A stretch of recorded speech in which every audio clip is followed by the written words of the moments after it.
Hy het gister die son sien, Sakurania se grond. Die pad gevat met net sy gedagtes en die wiele se klank.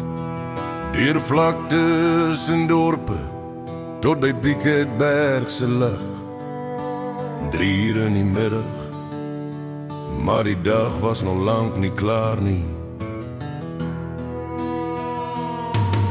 Vanoggend vroeg, toe die wêreld nog stil was en koud, 4:20 het hy weer die pad gevat. Karavaan agter 'n Ford bakkie, wat swaar trek, met 'n hart wat moeg is, maar nie weet hoe om op te gee nie. Dis 'n lang pad huis toe, met die nag wat staan en val.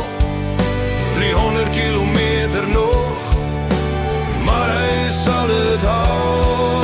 Die wiele bly draai, al brand die oë van moeg, want 'n man nou aan ry, alles sy siel al leer.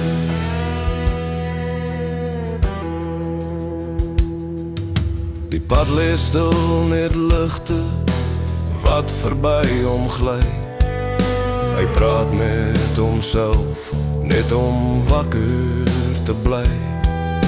Die wêreld slaap, maar hy dra sy las alleen. Met elke kilometer wat hom nader, bring hy huis toe heen. Dis 'n lang pad huis toe, met die nag wat staar en val.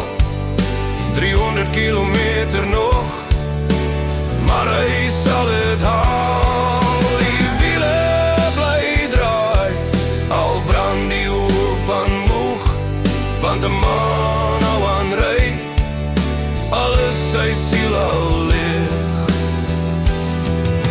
En môre bring weer 'n nuwe son se lig, maar vanaand is dit net hy en die pad wat voor hom lê.